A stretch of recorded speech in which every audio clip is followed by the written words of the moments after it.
ఇది ఆమెకు ముగ్గురి కథ. ఆమెకు కామం వ్యసనం. ప్రతి మనిషికో వీక్నెస్ ఉంటుందంటారు, కానీ ఈమె వ్యసనం శృంగారం. ఇలా కూడా ఉంటారా అంటే ఈ స్టోరీ చూడాల్సిందే. ఉండేది స్లంలో, చేసేది కూలి పని. కానీ ఆమె అందం రవిశంకర్ గీసిన చిత్రంలా ఉంటుంది. చెమట కారుస్తూ కూలి పని చేస్తున్న ఆమె రూపం దివ్యంగా ఉంటుంది. మట్టిలో అప్సరస అని సింపుల్గా చెప్పొచ్చు. అందం కారణంగానో లేదంటే తనకు తాను అతిలోక సుందరి అనుకుంటుందో కానీ ఆమెకు నచ్చితే చాలు కళ్లతోనే మగాళ్లను పడేస్తుంది. అంత అందగత్తె ఎవరనుకుంటున్నారా? భువనేశ్వర్లోని పూలేశ్వరి స్లంలో ఉండే పుష్పలత రౌల్. ఈమె చర్మం రంగు మెరిసే బంగారమేమీ కాదు, కానీ సముద్ర తీరంలో మెరిసే తెల్లటి ఇసుక మధ్య ఉండే చామనచాయ రంగు గులకరాయిలా ఉంటుంది పుష్పలత. ఈమె తల్లి చిన్నప్పుడే చనిపోయింది. దీంతో ఆమెకు తల్లి తండ్రి అన్నీ కూడా మీనాటి పాత్రే అయ్యాడు. మీనాటి పాత్ర కూతురును బంగారంలా పెంచుకున్నాడు. ఆమె అందం చూసి మోజపడి ప్రేమించి దగ్గరి బంధువైన సరాత్ రౌల్ రూపాయి కట్నం కూడా తీసుకోకుండా పెళ్లి చేసుకున్నాడు. తానే అన్ని ఖర్చులు పెట్టి పెళ్లి చేసుకున్నాడు. పెళ్లికి ముందు తండ్రి అంటే భయం, ప్రేమతో పాటు గౌరవం కారణంగా ఎలాంటి ప్రేమ వ్యవహారాలు కూడా నడపలేదు. ఆమె తండ్రి గీసిన గీతను దాటలేదు. మురికి వాడలో ఉంటున్న ప్రవర్తనలో పుష్పలత నిజంగానే మచ్చలేని మణిపూస. 16 ఏళ్లకే పెళ్లి చేసుకున్న పుష్పలతకు మొదటిసారి శృంగారంలో ఉన్న మజా తెలిసింది. ఆ తర్వాత దానికి బానిసైపోయింది. అయితే 20 ఏళ్ల వయసులోనే ఉన్న ఆమె భర్త సరాత్ కూడా ఆమెకు కావలసినంత సుఖాన్ని ఇచ్చాడు. కానీ ఆమె ఆకలి సరాత్ ఎప్పటికీ తీర్చలేనిది. బతకడానికి పని చేయాలి కాబట్టి ఆమె పనిలో పడి తన కోరికలను మర్చిపోయేది. రాత్రైతే మాత్రం ఈ మోడర్న్ క్లియోపాత్ర తోడు కోరుకునేది. ఆమెను పిచ్చిగా ప్రేమించిన సరాత్ సుఖపెట్టాడు. కాకపోతే బెడ్పై ఆమె వింత ప్రవర్తన చూసి చిరాకు పడేవాడు. ఎవరికైనా కొంత లిమిట్ ఉంటుంది. పుష్పలత మాత్రం తనకు తానుగా విరహంతో రగిలిపోయేది. అదే సమయంలో సరాత్ బయటకు చెప్పుకోలేని భార్య ప్రవర్తనతో రగిలిపోయేవాడు. ఆమె మీద చివరకు అతనికి చిరాకు కలిగింది. దీంతో సీరియస్ వార్నింగ్ ఇచ్చి పద్ధతిగా ఉండమని చెప్పడం మొదలుపెట్టాడు. పెళ్ళై 4 ఏళ్లైనా సంతానం మాత్రం కలగలేదు. ఓవైపు సరాత్ ప్రాణంగా ప్రేమించిన ఇంటి పక్కనే ఉండే మరో యువకుడైన సంజయ్ను తన చూపులతో పడగొట్టింది. మంచి చీర, నగలు పుష్పలతకు పెట్టాలి, కానీ ఆమె చిత్రం గీయడానికి రవివర్మ మళ్లీ పుట్టాల్సిందే. ఆమె అందానికి కాదు, చూపులకే ఏ మగాడైనా ఫ్లాట్ కావాల్సిందే. అలాంటిది కన్స్ట్రక్షన్ కంపెనీలో పనిచేసే సంజయ్ను మోహించింది. తండ్రి భర్త ఉండగానే అతని గదిలోకి ఏదో వంకతో వెళ్లేది పుష్పలత. దీంతో చిరాకు పడి పరువు పోగొట్టుకోవడం కంటే వెళ్లిపోవడం మంచిదని సరాత్ చెప్పా పెట్టకుండా వెళ్లిపోయాడు. 6 నెలలైనా అతని జాడలేదు. అతని తల్లిదండ్రులను సంప్రదిస్తే నీ కూతురు మదపిచ్చి తగ్గించుకోమని సలహా ఇచ్చారట. దీంతో పుష్పలత తండ్రి మీనాటి పాత్ర తలదించుకోవాల్సిన పరిస్థితులు ఏర్పడ్డాయి.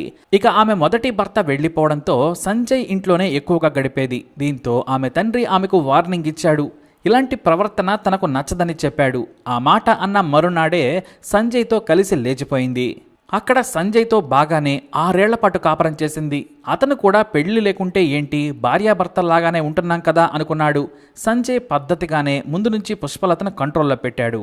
అతను కూడా ఆమె అందాన్ని ఆస్వాదించేవాడు. భార్య లేకుండా నిమిషం కూడా గడిపేవాడు కాదు. ఆమెను ఫంక్షన్లకు కూడా తీసుకెళ్లేవాడు కాదు. ఎందుకంటే ఆమె పక్కనుంటే ఎవరైనా సరే తనను ఒక జోకర్లా అంతా చూస్తారు. మరి పుష్పలత అందం అలాంటిది. అంతెందుకు, అతని స్నేహితులు సైతం హీరోయిన్ కావాల్సిన పుష్ప నీకు లవరైంద్రా అంటూ ఉండేవారు. ఇక 6 ఏళ్లు కాపురం చేసినా కూడా వారికి సంతానం కలగలేదు. అయితే వేరే చోట పని ఉందని సంజయ్ ఒక కాంట్రాక్టర్తో వారం పాటు కటక్ వెళ్ళాడు. ఈ వారం గ్యాప్ అంటే ఒక చిన్న గ్యాప్ను కూడా పుష్పలత తట్టుకోలేకపోయింది. అంతా బానిస. దీంతో తాను పనిచేసే చోట పిత్రరంజన్ అనే యువకుడిని అందంతో ఫ్లాట్ చేసింది. అది మొదటి రోజే. ఇక ఆ కుర్రాడు నచ్చిన 2వ రోజే ఇలాంటి అందగత్తె మళ్లీ దొరకదని డిసెంబర్ 4, 2020న బంధువులందరినీ పిలిచి ఓ చోట పుష్పలతను పెళ్లి చేసుకున్నాడు. కానీ మొదటి 3 రాత్రుల్లోనే తనకు పిత్రరంజన్ సూట్ కాడని తెలుసుకుంది. శోభనం రోజు కూడా ఎంజాయ్ చేయకుండా ఫుల్లుగా తాగొచ్చాడు. పగలంతా బయట తిరిగి రాత్రి సమయంలో ఏదో కొత్త భార్య తప్పదన్నట్లుగా చూసుకునేవాడు. దీంతో 4 రోజులు 3 రాత్రులు గడిపి మళ్లీ సంజయ్ ఇంటికి వచ్చింది. కానీ ఈలోపే సంజయ్ ఊరి నుంచి వచ్చేశాడు. కొత్త చీరలు, కొత్త నగలు చూసి పుష్పలతను నిలదీశాడు. చేసేదేమీ లేక తాను పిత్రరంజన్ను పెళ్లి చేసుకున్నానని చెప్పింది. ఆ కుర్రాడు సంజయ్ కిందే పనిచేస్తాడు. మరి శోభనం అయిపోగానే వచ్చేసావా అని బూతులు తిట్టడం మొదలుపెట్టాడు సంజయ్. దానికి మరి నువ్వు పెళ్లి చేసుకోకుండా నీతోనే జీవితాంతం ఎలా ఉంటానని ప్రశ్నించింది. పెళ్లి మాత్రమే చేసుకోలేదు, నీకు ఏనాడైనా ద్రోహం చేశానా? కూలి పనులు కూడా మానిపించి సుఖపెడుతున్నాను. ఇంతకంటే ఏం చేయాలి? మనం సొంత ఇల్లు కట్టుకున్నాక మా ఊరు తీసుకెళ్తాను కదా అన్నాడు. ఆమె తప్పైంది అని చాలా సింపుల్గా సంజయ్కు చెప్పింది. కానీ సంజయ్ ఆమె మీద విరక్తి చెందాడు. పని మీద ఊరెళితే మరొకడిని పెళ్లి చేసుకుని 3 రాత్రులు గడిపి రావడం అనే ఆలోచనే తట్టుకోలేకపోయాడు. డిసెంబర్ 29, 2020న మద్యం తాగిన మైకంలో పుష్పలతతో గొడవ పెట్టుకున్నాడు. ఆ సమయంలోనే తాను ప్రాణంగా ప్రేమించినా మోసం చేస్తావా, నీకు మనసెలా వచ్చిందని పుష్పలత గొంతు నులిమి చంపేశాడు సంజయ్. ఆ తర్వాత రాత్రి 1 గంట సమయంలో తన స్నేహితుడు శ్రీకాంత్ దాస్ అలియాస్ చెంగుని పిలిచాడు. విషయం చెప్పి బోరుమన్నాడు. శవాన్ని మాయం చేసేందుకు సాయం చేయాలని చెంగు చేతులు పట్టుకుని ఏడ్చాడు సంజయ్. తనకు పుష్పలతను చంపాలని లేదు, కానీ ఆమె కామపిచ్చి శృంగారం కోసం ఎంతకైనా తెగిస్తుంది. నాకు తెలిసే ఇలా వెళ్ళిందంటే తెలియకుండా ఎంతమందితో తిరుగుతుందోనని అనుమానం వ్యక్తం చేశాడు. ఇక చెంగు చిన్నప్పటి నుంచి కలిసి తిరిగిన స్నేహంతో తన బాస్ బొలెరో వాహనాన్ని తీసుకొస్తానని చెప్పాడు. ఈలోపు శవం మీద ఫింగర్ ప్రింట్స్ లేకుండా పారేసేందుకు హ్యాండ్ గ్లౌస్తో పాటు సర్జికల్ కత్తులను కొనుక్కొని రావాలని కూడా చెప్పాడు. చీకట్లోనే హ్యాండ్ గ్లౌస్ దొరికాయి, కానీ పదునైన కత్తులు దొరకలేదు. దీంతో ఇంట్లో ఉన్న చికెన్ను కట్ చేసే పదునైన కత్తిని షార్ప్గా చేశాడు సంజయ్. ఆ కత్తితో మొండాన్ని తలను వేరు చేశాడు. ఆ తర్వాత ఎవరూ చూడని సమయంలో వేగంగా పుష్పలత బాడీని బొలెరో వాహనంలో వేసుకొని అంధారో హైవే పక్కన పొదల్లో పడేశారు. వేరు చేసిన తలను మరో సంచిలో వేసుకొని దగ్గరలోని అడవిలో పడేసి వచ్చారు.